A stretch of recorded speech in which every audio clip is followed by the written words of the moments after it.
Cleveland Browns versus Baltimore Ravens. It's a rivalry in the making. It's been one of the hotter games of the season for the last 2 years. Since 2018, this rivalry has really kicked up to a different level, and that's because of the young talent on this team. So what I wanted to do was bring in a Raven fan that you all know in Graven Videos to talk about which team has the better future for this budding rivalry. Real quick before this video starts, please don't forget to hit that like button, hit that subscribe button, and ding that notification bell, especially if you're new here. You don't want to miss any of the content. It's game week. The NFL season has just started, so you know you don't want to miss any content, so hit that notification bell so you don't miss a single thing. Y'all know what week it is. It's Browns Ravens week, and you know who I'm about to bring on. I got my guy in Graven Videos. Make sure you subscribe to the YouTube channel, subscribe to everything this man does. Follow him on Twitter. And Graven, how you doing today, man?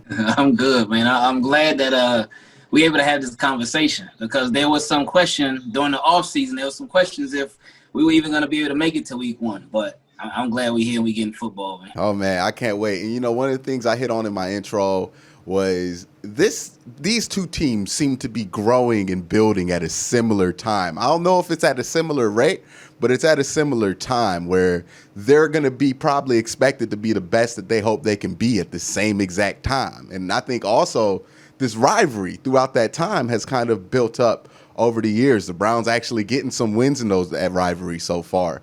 You know, it's not been like completely one-sided like it used to be, especially with the new core in the roster. So, you know, it's kind of been interesting to me to see this rivalry grow with the young players. What's your perspective been on it? Because I'm looking at it from, you know, Cleveland, we're kind of thirsty for a rivalry.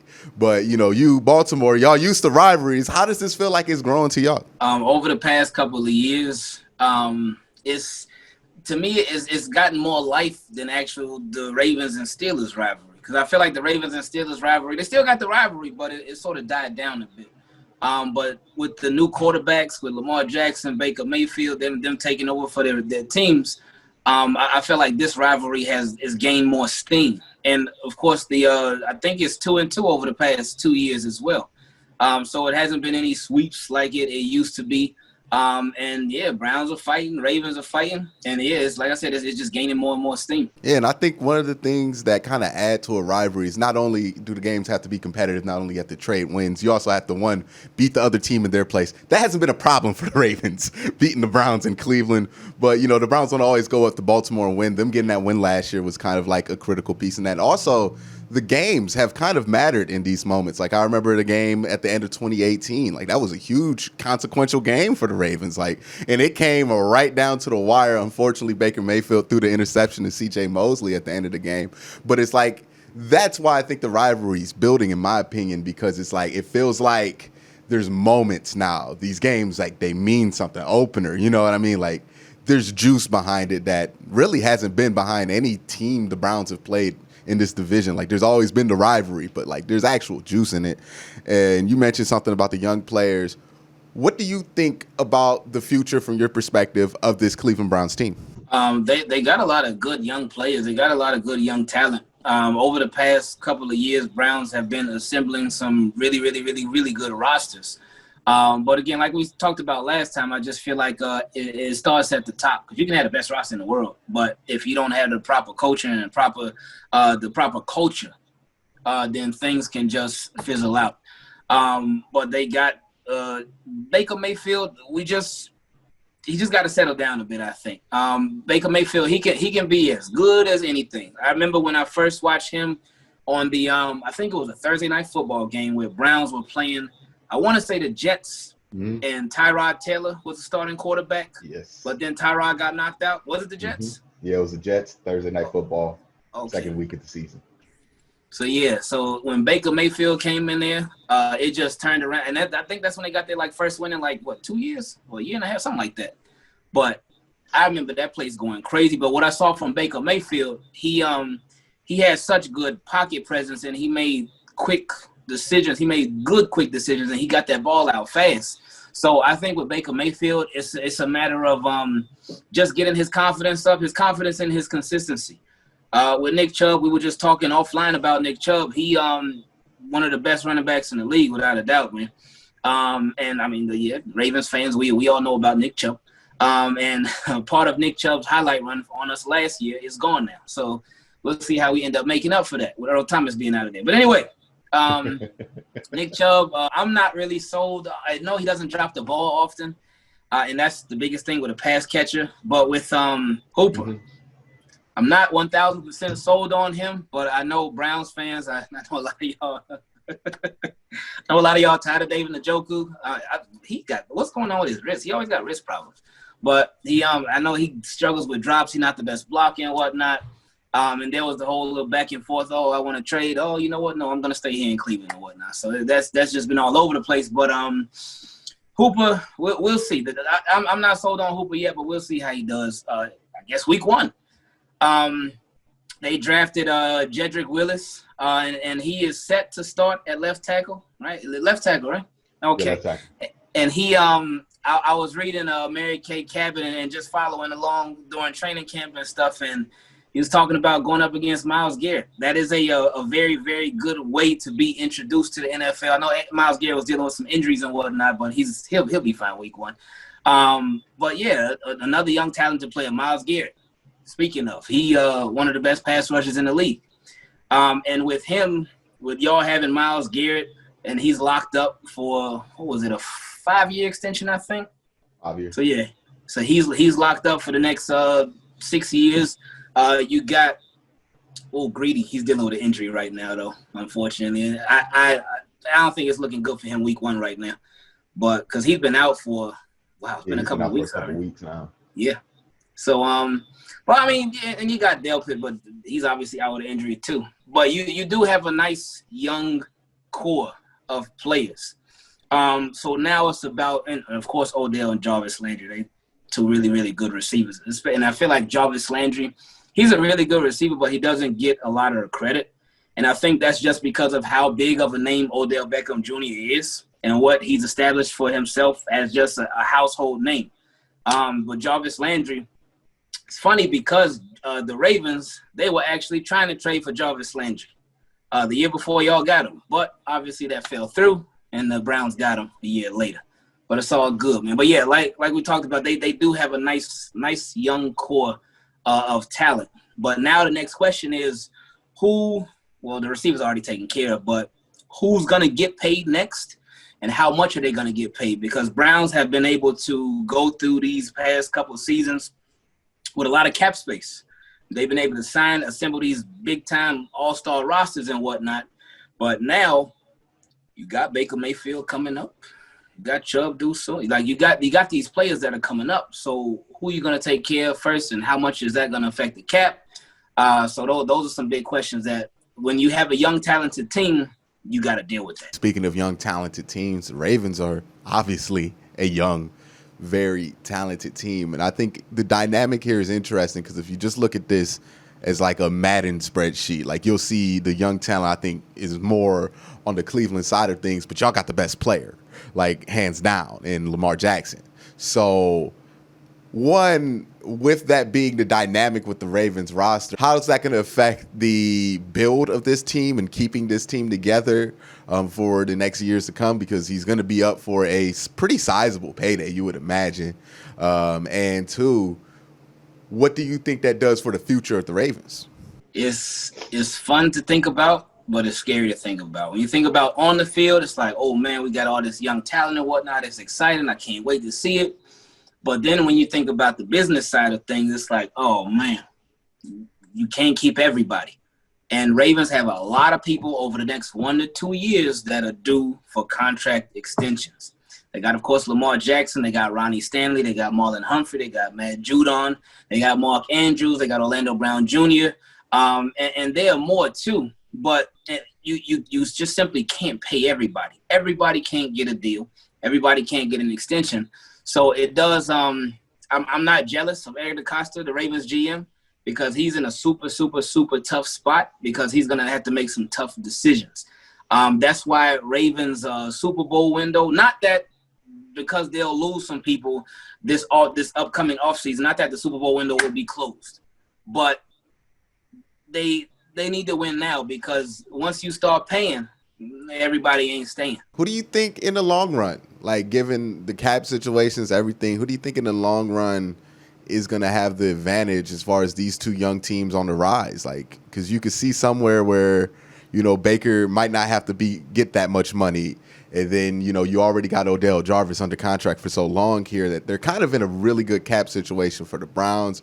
With the Ravens, like they're in a good cap situation. It's very competent there. It's just like Lamar is going to probably make that a whole different situation over there. So like for the long run, how do you think that's going to go down? Wow, that's interesting to think about. Because with Eric DeCosta, one of his goals, the biggest thing that he said when he became the GM of the Ravens, he said he wanted to be financially responsible. And he's done that, except for two moves with Earl Thomas. I think Earl Thomas he overpaid for him. He gave him a $55 million deal, 4 year, $55 million deal with like 33 mil guaranteed. And Earl was not a bad player for us at all. But I just thought he overpaid him.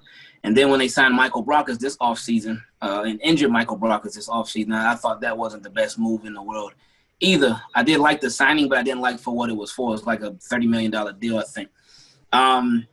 But besides that, Eric DeCosta has made some pretty good decisions when it comes to extensions, when it comes to signings, when it comes to trades. So I would give the edge to the Ravens. For the reason I give the edge to the Ravens is because of the level of consistency in the front office. Because Eric DeCosta, he's been with the Ravens for years. He's just been a GM. This will be his second year being a GM. But he's been with the team for the longest. He's got a lot of job offers, a lot of teams requesting, hey, we want Eric DeCosta, but he's turned them down because he knew he was going to take over for Ozzie Newsome as the Ravens GM. So for who's in the best shape moving forward as far as the front office and with the salary cap and whatnot, I would give that to the Ravens just because of Eric DeCosta and the level of consistency that the Ravens have in the front office with him being a known there and him being comfortable there, him having been there for a very long time now. It's going to be a fun dynamic between the two quarterbacks, the same draft class, rear. You also have a ton of other dynamics. I think the Browns have a lot of star power and strength at like wide receiver and running back. And I think the way the Ravens are going to build, I don't think they're going to really rely on that much star power or strength in those positions because largely they just don't require it to do what they need to do. It's such an interesting build and it's such an interesting dynamic between those two teams. Defensively is where I think it tips heavily in the side of the Ravens this year because that defense is just much, much, much, much better than the Cleveland Browns defense this year, in my opinion. I don't think Browns are going to trot out a great defense this year. But defensively, I think it's kind of the reverse situation where I think the Browns probably have the best young defensive player, I think, in the division. You can argue if Calais Campbell is better than Myles Garrett or, there might be TJ Watt versus Myles Garrett. But if you talk about potential, I don't think anybody reaches what Myles Garrett can reach as far as his ceiling goes. But that being said, with the Browns in that cap situation with the Myles Garrett, how do you feel about this young Browns defense versus what y'all got in Baltimore right now with the more veteran-laden defense with young players in it, especially at the linebacking position? I think it just shows the way that the teams are set up. It shows that the Ravens are in win-now mode. And not saying that the Browns are in that, but the Browns, again, they're much younger on defense than the Ravens. Ravens got a lot more veteran presence on defense right now. Than the Browns, and they're like really trying to be in not even win now mode, but win Super Bowl right now mode, especially how the past 2 years have went. So I would give that edge to the Ravens as far as veteran talent, but with the Browns, yeah, you did talk about who's the best young talent on defense in the division, and yeah, you could I think it is definitely a battle between Myles Garrett and TJ Watt because both of those two. They are both so annoying, man. But I love and respect both of their games, but they bring it, man. They cause headaches, and you always see them in the backfield making something happen. They're 99 and they're 90, always interrupting, being disruptive and whatnot. So they're going to be battling for the best defensive player in the division for years to come. but I think, and you did say it too. Well, Browns, they do have one of the best defensive players in the division, but Ravens collectively as a defensive unit, they will edge them out in that.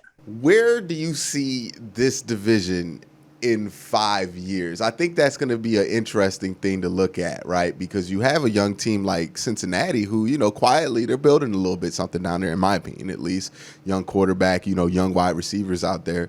But I don't think they're going to be ready this year just yet. We talked about the young talent in Cleveland and Baltimore, and then, Pittsburgh's always going to be Pittsburgh. But it's also, if we just look at this without the brand name attached to it, it doesn't look like the best situation in the world as far as what they're going to build towards in the future. So in your opinion, how do you think this landscape's going to change by the time, it is Lamar's time to get a new contract or something like that? Like, how do you think the landscape of the North is going to be?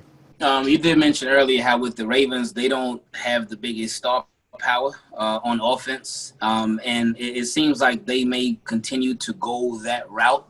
And rely heavily on the draft as far as running backs, maybe running backs by committee, not necessarily having. I do think J.K. Dobbins is going to be that guy for them, to where he ends up being their number one back. I think he could end up taking that from Mark Ingram later on down the road this year. But as far as receivers, I think Ravens, and it's something that they haven't done like ever, consistently at least, would be to develop their own. To where they're not just signing this guy and that guy in free agency and whatnot, and they're actually developing their own. And this would be Lamar Jackson, also him progressing as a quarterback and him being able to really make these receivers household names. So that's on him as well. But with lost my train of thought. Once Lamar gets paid, man, a lot is going to change. Because quarterbacks, they take up almost 25% of the salary cap, depending on they take up about 25% of the salary cap, 20 to 25%. So again, a lot of tough decisions are going to have to be made on who stays, who goes. But I think that as far as this division in the future, 5 years down the road, I think it could resemble sort of that old AFC North, and maybe like the couple years ago, the NFC West, to where you have these teams that just are all really competitive. Now with Steelers, the biggest question mark for them 5 years down the road, definitely don't expect Big Ben to still be playing then. And, he's been beat up a lot throughout his entire career. I keep thinking he's going to retire every year. He keeps on coming back every year. But when he does finally retire, I think for the Steelers, it all just depends on what they do at the quarterback position.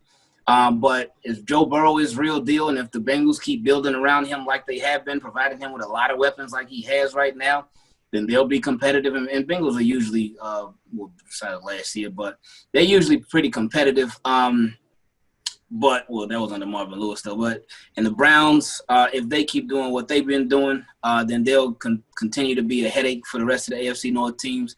And the Ravens, as long as they maintain that consistency, it's the same thing.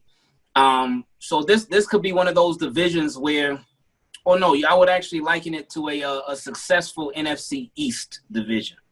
Not NFC East, because NFC East, usually those dudes are like, when it comes to who wins the division, those dudes are like, oh, you know what, I don't want it. And then the Cowboys are like, I don't want it. Eagles like, no, I don't want to win it. No, you take it. But this AFC North could turn into a successful version of the NFC East, where all these teams are really fighting. It comes down to the wire, comes down to the very end of week 17.